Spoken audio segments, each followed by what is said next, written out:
seguiu, tão confiante ela sorriu, como nunca se sentiu, tão dona de si. De peito aberto ela surgiu, quando a cortina se abriu, a plateia lhe aplaudiu, só pra lhe ver sorrir. De peito aberto. No Brasil e no mundo, o câncer da mama é o que mais atinge as mulheres. A mastectomia é um dos procedimentos mais indicados para a cura desse tipo de câncer, mas deixa cicatrizes profundas no corpo e na autoestima da mulher. O projeto de Peito Aberto realiza uma série de entrevistas, exposições, fotos e palestras com mulheres que enfrentaram esse tipo de doença. Hoje recebemos no programa a fundadora do projeto, Vera Golic. Está no ar o Observatório do Terceiro Setor, o olhar da cidadania.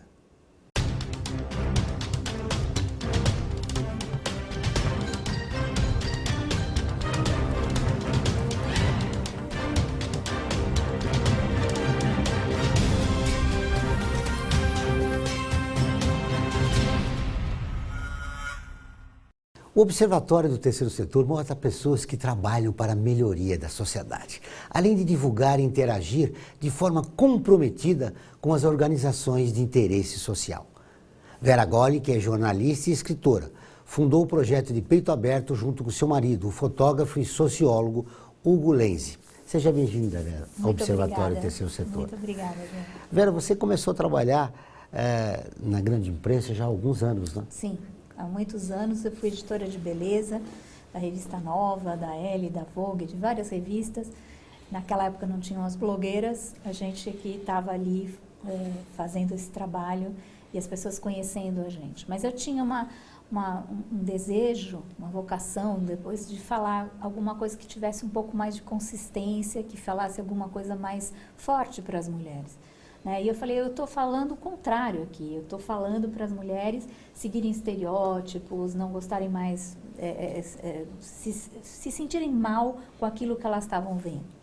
E aí eu vi que eu tinha vários caminhos para seguir. E um deles era trabalhar a questão da autoestima da mulher, porque elas tinham que gostar mais delas mesmas, independente de padrões que a mídia estava impondo.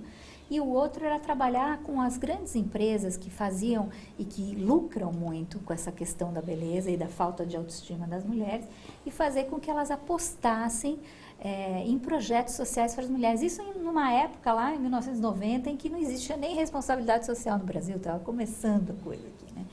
E aí foi muito interessante porque a gente pôde dar essa contribuição e criar todo um movimento ligado nessa área. E foi assim que eu comecei a trabalhar e fazer com que vários projetos assim, de equidade de gênero nas empresas, contra a violência contra a mulher, de saúde para a mulher, usasse todo esse conhecimento sem nunca deixar de falar da questão da beleza, mas da beleza, dessa beleza em que a pessoa acredita na beleza que ela tem e que não precisa ser igual a nenhum padrão. E nesse tempo aí veio um drama familiar. Exatamente. Aí eu estava de volta na redação em uma outra revista e de repente eu recebo um telefonema, era o meu irmão, falando, Vera, eu estou com câncer. Aí eu perdi o chão, porque eu nunca tinha tido ninguém tão próximo na minha família que tivesse com câncer. 2 dias depois liga minha irmã, Vera, eu estou com câncer. Eu falei, não é possível, os 2 irmãos ao mesmo tempo, né? Aí quase um mês depois liga minha mãe, Vera, eu estou com câncer. Falei, não é possível, os 3. E nós éramos só 4, porque meu pai já havia morrido há um tempo. E eu falei, e agora, né?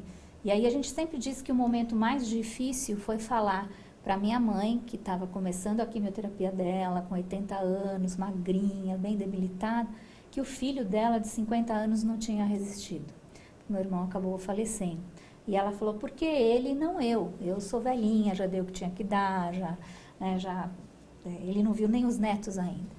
Falei, mãe, é duro mesmo, agora a gente chora, é triste, mas vamos transformar essa situação difícil numa oportunidade de crescimento para a família inteira e vamos ser exemplos para tantas pessoas que passam por isso. E realmente a minha mãe saiu daquela situação que ela estava e floresceu, ficou assim, linda, né? Ela não tinha plano de saúde, era atendida pelo SUS, aí ela pegava a fichinha número 400 para ser atendida, ela falava, ai, 400 pessoas na minha frente, aí depois ela falava assim, não, tem 400 pessoas para eu falar. Ela ia de um por um, levantava o astral de todo mundo, então ela achou uma missão ali, de levantar o astral das pessoas e tudo mais. Paralelamente, eu e o meu marido, que é fotógrafo, sociólogo, que a gente já fazia aquele trabalho voltado para a autoestima da mulher e tudo mais, para o empoderamento das mulheres, a gente resolveu, então, criar um projeto que falasse sobre todos esses momentos que vivem os familiares, os amigos, e que fica escondido a partir do momento do diagnóstico. Como é que fica tudo isso, né? Esse mar de emoções que as pessoas vivem. E foi aí que nasceu o projeto de Peito Aberto. E começou em que ano? Começou em 2006. Foi justamente, ele foi inaugurado em 2006, quando minha mãe faleceu. Foi assim, minha mãe faleceu no dia 16 de março e ele foi aberto no Museu da Imagem do Som, em São Paulo, no dia 20 de março. Assim, foi 4 dias depois. As mulheres escolhidas, de que maneira? Então, foi interessante isso, Joel, porque primeiro a gente fez num esquema de jornalismo mais tradicional, em que eu pegava os médicos, porque um dos focos principais do projeto é falar sobre a questão da humanização na medicina, porque cada vez mais os médicos são treinados para cuidar da doença e não das pessoas. Então, eles são técnicos, mas eles não te olham no olho. Quem é essa pessoa que está aqui na frente? Eles sobretudo os especialistas em câncer, né? Exatamente. Eles te pedem uma série de exames e aí né? E quando você volta, você está lá, ele olha de novo os resultados dos exames em vez de olhar para você. E isso foi uma coisa, um dos pontos principais. Mas aí a gente encontrou esses médicos humanos, ainda bem que existem, né? Mas porque eles trazem isso de casa, mas eles remam contra a maré também. E nessa história, eles indicaram pacientes que talvez topassem participar do projeto, a gente foi entrevistando essas mulheres, e eu dava um briefing, um resumo para o meu marido, para ele ir lá e fazer a foto. Só que durante as fotos, das primeiras, ele viu que as fotos que faziam com que elas se revelassem. Elas abriam muito mais do que elas tinham falado para mim na entrevista. Aí a gente mudou o esquema, falando, vamos fazer isso junto, vamos fazer entrevista e foto ao mesmo tempo. E saíram histórias fantásticas, e essas mulheres transformaram, usaram esses momentos de transformação através da fotografia que empoderou, deu um novo significado para a vida delas, e elas deram esse exemplo de virada mesmo, né, de poder dar uma virada na vida. Muito bem, o Observatório do Terceiro Setor está em mais de 40 países. Vamos ver agora um vídeo que mostra alguns internautas que acompanham o nosso trabalho no exterior. Voltamos depois do intervalo, aguardem. Internautas do mundo inteiro acompanham o trabalho do Observatório do Terceiro Setor. Aqui de São Francisco, Califórnia, eu acesso o portal do Observatório do Terceiro Setor para me manter informado.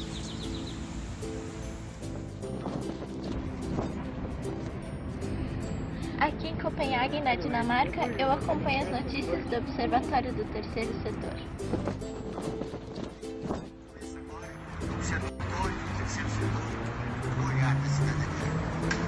Aqui em Dublin, na Irlanda, eu também acompanho tudo o que está acontecendo no Observatório do Terceiro Setor. Se você também acompanha o Observatório do Terceiro Setor no exterior, mande seu vídeo para o e-mail que aparece na sua tela. E contribua para a construção de uma sociedade mais justa, solidária e sustentável.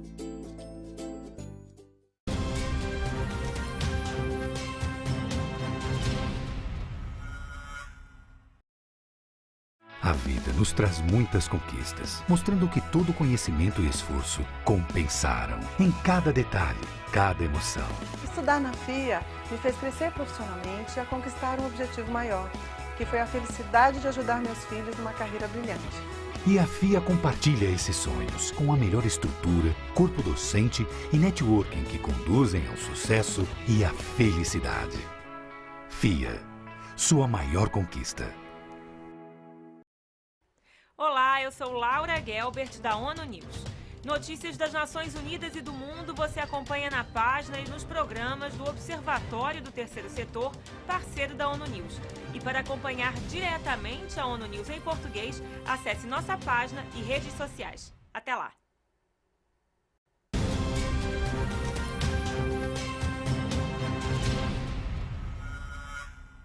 Estamos de volta com o Observatório do Terceiro Setor, o Olhar da Cidadania. No nosso canal do YouTube, todos os nossos programas de TV estão disponíveis para você assistir quando e onde quiser.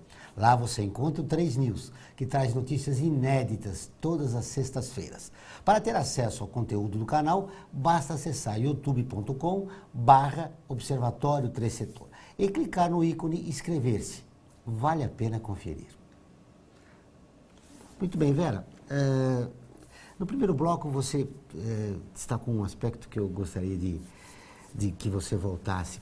É que quando você trabalhava na indústria da beleza, com as revistas dedicadas às mulheres, você falou que mesmo as mulheres que acompanhavam a revista, bonitas, tinham uma autoestima baixa. Sim, sempre. Sempre. Isso é uma questão feminina. Nunca tá bom. Ah, não, e você faz um elogio, ah, não, mas eu estou meio gorda, não, ah, mas não, mas meu cabelo, ah, não, mas não sei o quê.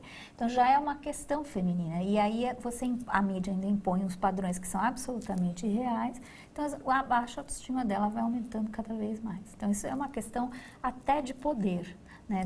Por isso a estrutura machista que a gente vive no mundo é muito assim. Homem também muito nem aí com isso. Agora a mulher já fica toda preocupada como é que ela está aparecendo e aparentando. Isso tudo transforma ela é um presídio para ela. Pela sua experiência, o que as mulheres devem fazer para se livrar disso? Primeiro, devem se conhecer mais, gostar mais delas mesmas, ter um grande objetivo na vida. Quando você tem um objetivo na vida, você passa brilho no olho, porque aí claro que você tem que se cuidar, mas não para tentar ser alguém que você não é.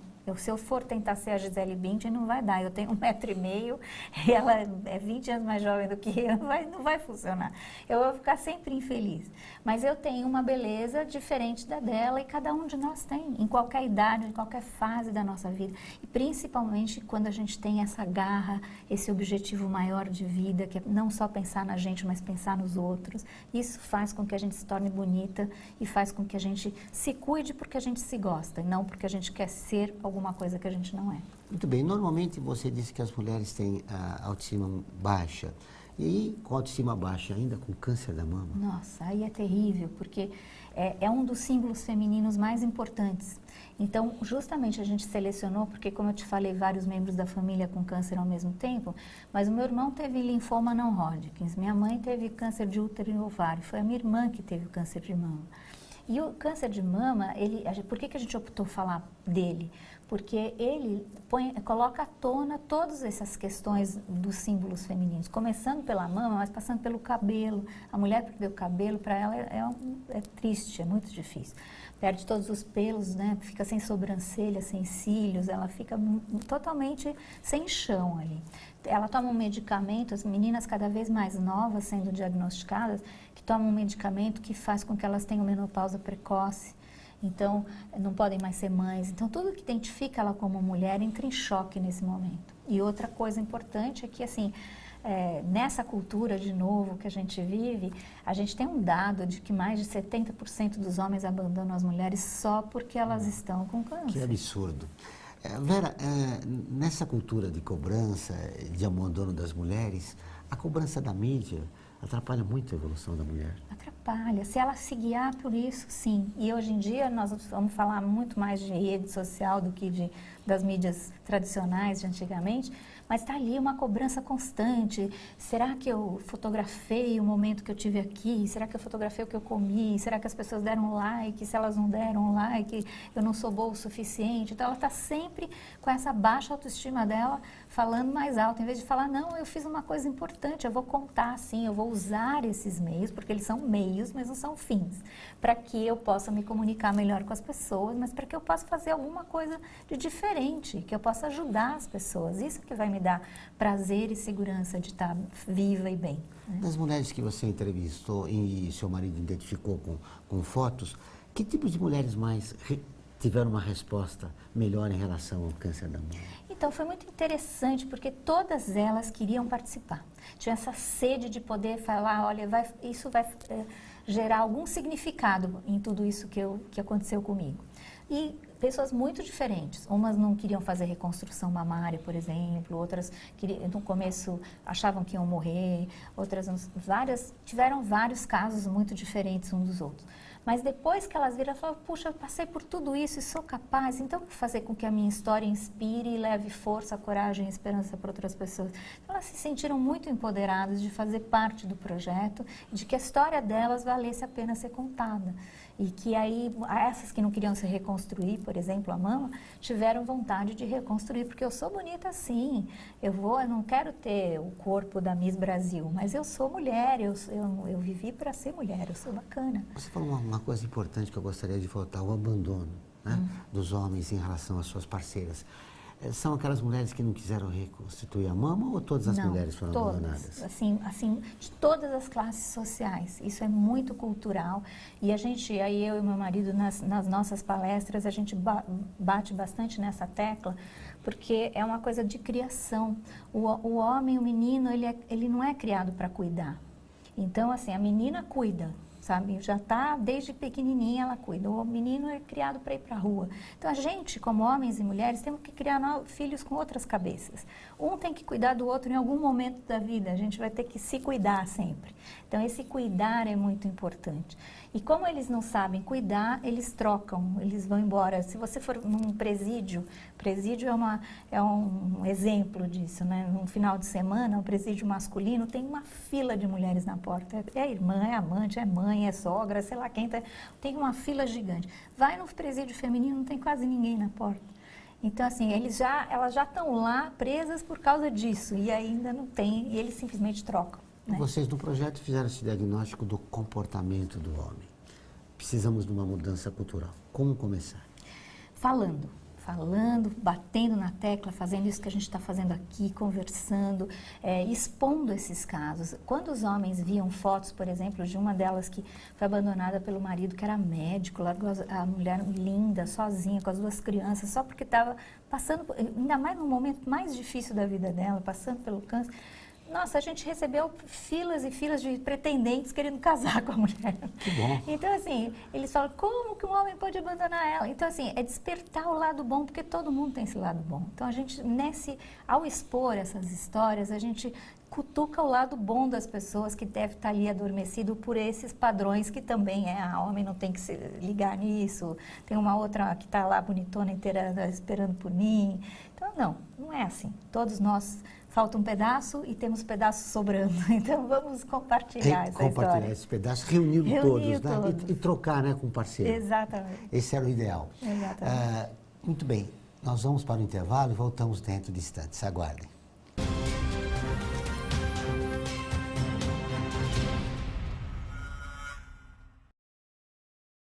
A FUNASP colabora com a USP nas relações entre fundações por meio de fóruns, simpósios, seminários, pesquisas e intercâmbio de informações, além do seu investimento na área social. Para melhores informações, entre no nosso site www.funasp.org.br. FUNASP, um marco entre o universo acadêmico e a sociedade.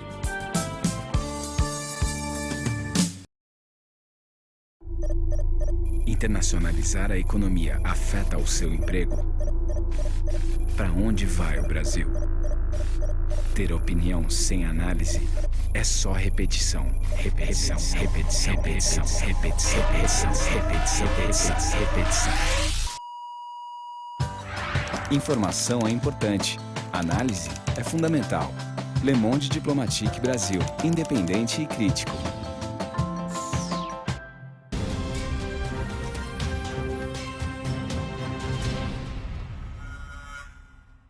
Estamos de volta com o programa do Observatório do Terceiro Setor, o Olhar da Cidadania. Não se esqueça, todas as quartas-feiras, às 17 horas, tem o programa da Rádio USP, o Olhar da Cidadania, abordando temas da atualidade e dos direitos humanos. Anote, todas as quartas-feiras, às 17 horas, na Rádio USP em São Paulo, 93,7 e em Ribeirão Preto, 107,9 FM. Muito bem, Vera, nesse último bloco, eu gostaria de destacar com você um aspecto que eu considero importante no projeto que você desenvolve, que é a humanização da medicina, sobretudo nesse aspecto do câncer da mama. Tem alcançado os resultados? Foi um tópico fundamental do nosso projeto, né? É um tópico que eu e o Hugo, a gente aborda esse tópico sempre, começa com ele, falando sobre isso, porque infelizmente os médicos são treinados para cuidar das doenças e não das pessoas. Claro que tem médicos humanos maravilhosos, porque são esses médicos que a gente traz e participam das palestras e dão depoimentos, estão nos nossos... Mas são exceções, Mas são né? exceções, porque eles têm que também correr contra um sistema que os oprime, tem que trabalhar em 10 lugares ao mesmo tempo e criados num sistema que assim, é melhor eu não me envolver, porque se eu me envolver, eu não vou conseguir fazer o meu trabalho. E não é verdade. Eu tenho que continuar sendo esse ser humano maravilhoso, excepcional e fazer um bom trabalho, entendeu? É conseguir esse meio termo. Tem um capítulo do livro que a gente fala com estudos científicos comprovando como isso é possível. Você tem que, claro, se esforçar um pouco mais. É diferente de você trabalhar na borracharia, você vai estar trabalhando com o ser humano, mas você vai estar realmente se dedicando e vendo que vale a pena esse olhar mais carinhoso. Nós teve um caso muito interessante nessa nossa jornada, e acho que respondendo a tua pergunta, que o hospital do Instituto Nacional do Câncer, o INCA, no Rio de Janeiro, nos convidou para fazer a palestra lá. E os médicos todos se reuniram, e não só os médicos, todos os cuidadores, os fisioterapeutas, as pessoas que tiravam sangue e até as pessoas da limpeza, estavam todos ali e as pacientes também. Vera, tem a questão de um médico não conseguir expressar a sua humanidade e também pressionado pela medicina mercantilista, né? Exatamente. Então, como eu estava te contando, teve um caso muito interessante no Instituto Nacional do Câncer, em que o médico, ele começou a se expor, o médico-chefe, que as pessoas não estavam acostumadas a ver ele se expor ali. E ele falou assim, como é que vocês acham que é para mim, que estou aí 5 anos acompanhando uma mulher, falar para ela, olha, o seu tratamento não deu certo. Como é que você acha que eu volto para casa? E aí, para ele contar isso, ele começou a chorar. E aí todas aquelas pessoas que nunca tinham visto aquele chefe chorar, começaram a chorar junto e começaram a falar, eu também, eu não sou uma pessoa só que tira o sangue, eu não sou só uma pessoa que... E todos começaram a se expor. E aí as meninas da limpeza se levantaram, isso foi fantástico, esse dia assim para mim foi emblemático. Elas falaram assim, vocês acham que quando a mulher recebe a notícia que o doutor está falando aí, ela vai chorar aonde? Aí todo aquele silêncio aí, ela vai chorar no banheiro e eu não sou uma vassoura, ela chora aqui, ó. E aí todo mundo começou a olhar aquela mulher da limpeza tão importante quanto o médico. Em determinado momento, todos têm a mesma importância. E essa é a questão da humanização. A questão da humanização é saber se expor no momento certo. Não adianta o cara também ser um médico excelente, começar a chorar junto com a paciente na hora que ela está precisando de segurança para o tratamento dela. Ele vai saber dosar isso, né? E saber como dar esperança, coragem para ela, mas também dizer, ó, eu também sou um ser humano, eu também sofro. A humanização vem com a ideia da equipe, né? Equipe. A gente só pensa no médico, mas tem todo mundo. A moça que cuida da limpeza, a enfermeira, todo a atendente. Todo mundo junto. O porteiro que vê aquela fila gigante e fala assim, olha, em vez da senhora ficar aqui no sol, esse atendimento, volta daqui 2 horas, porque a senhora vai ser atendida, porque ele já sabe como funciona naquele departamento, naquele lugar. Então, se todos tiverem treinados com esse olhar, eles vão enfrentar mesmo as situações difíceis e as adversidades para ajudar um ao outro. Porque uma hora um está lá, outro está aqui, né? A gente vai trocar de posições. É possível, num espaço curto de tempo, a gente conseguir mudanças nessa questão da humanização em relação aos médicos? Eu acredito que sim. Eu acredito que se a gente bater bastante nessa tecla e mostrar o quanto isso faz diferença. Porque na hora que esse médico, que era tão frio e tudo, ele vivencia e cada vez mais vai vivenciar, porque virou uma epidemia mundial, todo mundo tem alguém na família que está com câncer. Antigamente era uma tia distante, era uma avó, hoje em dia todo mundo tem algum amigo, alguém próximo que tem. Então, a hora que esse médico sentir na pele dele, da família dele com alguém, aí ele muda a postura dele. Como a gente viu em vários casos ali que a gente acompanhou durante esses 11 anos de projeto. O câncer é uma doença acompanhada de muito preconceito ainda. Muito.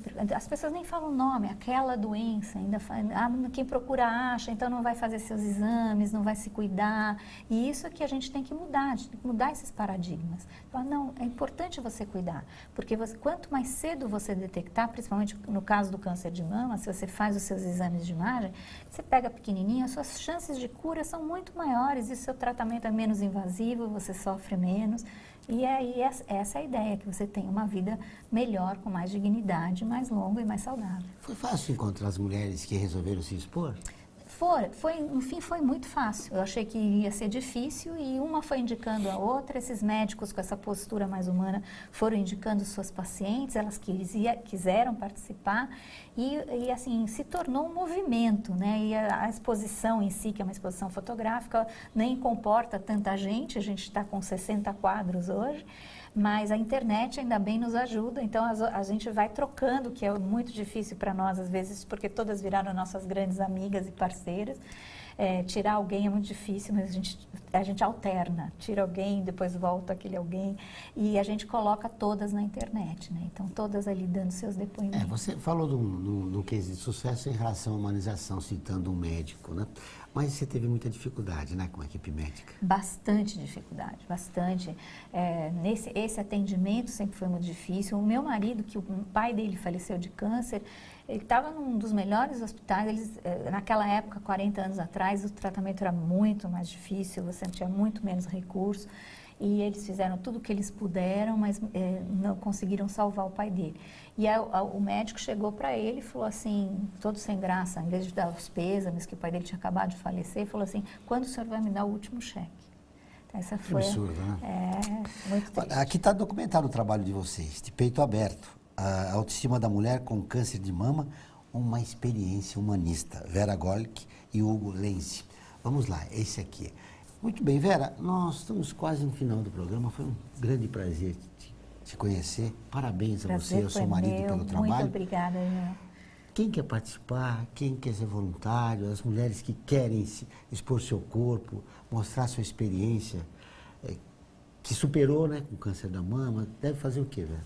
É só nos escrever, né, falar com a gente no www.depeitoaberto.inf de informação.com.br ou entrar no Facebook, na nossa página no Facebook, de Peito Aberto, que ali a gente tem informações sempre constantes, ou mesmo nos ligar, pode nos telefonar no 011 98302 0927, que a gente atende com o maior prazer e dá essa força para todo mundo, porque quanto mais junto a gente estiver, melhor a gente supera. Que legal. E disponha do Observatório na hora que você precisar para divulgar o projeto. Agradeço. O programa do Observatório do Terceiro Setor dessa semana fica por aqui. Mas, para continuar nos acompanhando, acesse o nosso portal observatoriotercesetor.org.br. Participe e saiba quais são as novidades do terceiro setor e do mundo. Lembrando que o Observatório do Terceiro Setor está presente em mais de 40 países e atinge mais de 1 milhão de pessoas todos os meses. Voltaremos na próxima semana com o Observatório do Terceiro Setor, o olhar da cidadania.